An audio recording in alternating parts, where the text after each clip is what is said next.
皆さん、こんにちは。みーさチャンネル資格ハンター編です。最新の英語ニュースを読み上げますので、英語の試験勉強やスキルアップにご活用ください。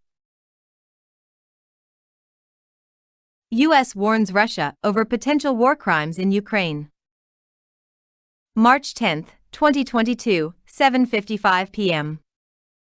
VOA News. A member of Ukrainian emergency services works amid rubble as Russia's invasion of Ukraine continues in Chernihiv, Ukraine, March 9, 2022. State Emergency Service of Ukraine / handout via Reuters. Washington. Washington on Thursday warned Moscow about what some observers describe as war crimes by Russian forces in Ukraine.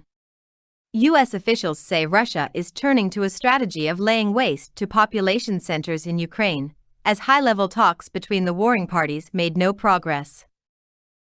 We've seen very credible reports of deliberate attacks on civilians, which would under the Geneva Conventions constitute a war crime, said State Department spokesman Ned Price, though he did not specifically accuse Russia of committing such crimes.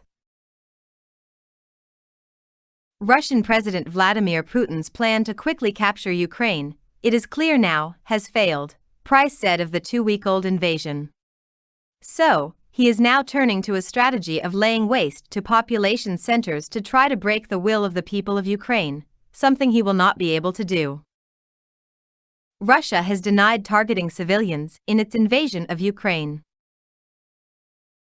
U.S. Vice President Kamala Harris and Polish President Andrzej Duda hold a news conference at Belwedar Palace in Warsaw, Poland, March 10, 2022. Vice President Kamala Harris said in Poland that she supported a United Nations inquiry into Russia's invasion of Ukraine that would look at all alleged rights violations and abuses, and related crimes. Harris spoke before meeting in Warsaw with Polish President Andrzej Duda in a show of U.S. support for NATO's allies in Eastern Europe.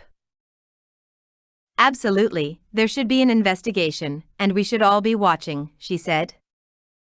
Duda added, "It is obvious to us that in Ukraine, Russians are committing war crimes." A satellite image shows a close-up view of fires in an industrial area in southern Chernihiv, amid Russia's invasion of Ukraine, March 10, 2022. Satellite image copyright 2022 Maxar Technologies / handout via Reuters. On Wednesday, Amnesty International said an investigation it conducted into the March 3 Russian airstrike that reportedly killed 47 civilians in the city of Chernihiv concluded that the events there may constitute a war crime. The global human rights group said interviews and video analysis indicated unguided aerial bombs known as dumb bombs were used to mostly target civilians standing in line for food. Harris's comments came one day after a Russian airstrike on a maternity hospital in the Ukrainian city of Mariupol killed at least 3 people, including a child, according to Ukrainian officials. Ukrainian President Volodymyr Zelensky called the hospital attack genocide and again called on NATO to impose a no-fly zone over Ukraine, declaring, "You have power, but you seem to be losing humanity." Russia responded to allegations it bombed the hospital by calling it fake news. It said the building was a former maternity hospital that had long been taken over by troops. Cars and a building of a hospital destroyed by an aviation strike amid Russia's invasion of Ukraine are seen in Mariupol, Ukraine, in this handout picture released March 9, 2022. Press service of the National Police of Ukraine / handout via Reuters. Russia has definitely been violating international law since the beginning of the aggression, Ivana Stradner, a fellow at the American Enterprise Institute who researches international law, said via Skype. "We are seeing the killings of civilians. They're using weapons that are contrary to international law. So certainly, there is numerous evidence that we can use to argue that Russia has been committing war crimes." She agreed with calls for an inquiry, but added, "I have to be very realistic about these things. I'm not very hopeful that we can hold Russia and Vladimir Putin accountable. Direct link. The two bodies that prosecute war crimes, the International Court of Justice and the International Criminal Court, are limited in what they can do, she explained. War crimes cases are often referred to the International Court by the UN Security Council, but Russia's position as a permanent member of that council means it can easily veto such a referral.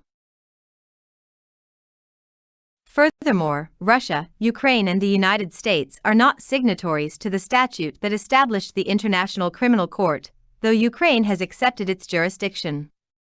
And finally, she said, these international courts don't have their own police forces. They count on states to cooperate, which they do not always do. War marches on. Ukrainian Foreign Minister Dmytro Kuleba speaks during a news conference amid Russia's invasion of Ukraine in Antalya, Turkey, March 10, 2022. Ukrainian officials also said no progress was made Thursday during high-level talks in Turkey. Speaking at a news conference at the conclusion of the talks, Ukrainian Foreign Minister Dmytro Kuleba said he and his Russian counterpart made no progress toward negotiating a 24-hour ceasefire, adding it appeared Russia would continue its offensive until Ukraine surrendered, something he said Kyiv would not do. I want to repeat that Ukraine has not surrendered, does not surrender, and will not surrender, Kuleba said. Russian Foreign Minister Sergei Lavrov attends a news conference in Antalya, Turkey, March 10, 2022. Speaking separately, Russian Foreign Minister Sergei Lavrov said Russia's military operation was going according to plan and accused the West of behaving dangerously over Ukraine. Lavrov said Russia was ready to resume talks and added Putin would not refuse a meeting with Zelensky to discuss specific issues. He blamed Western powers for the war, maintaining Russia was forced to invade Ukraine because the West had rejected our proposal on security guarantees. U.S. President Joe Biden applauded Turkey's efforts to support a diplomatic resolution to the conflict after a telephone call Thursday with Turkish President Recep Tayyip Erdogan, according to a White House statement. The Turkish initiative is among several diplomatic efforts aimed at resolving the escalating conflict. Both Israel and France are hoping to find a solution through direct talks with Putin. VOA's Jamie Detmer, Anita Powell and Cindy Sain contributed to this report. 以上で今回のミーサチャンネルは終了です。最後までご視聴いただきましてありがとうございました。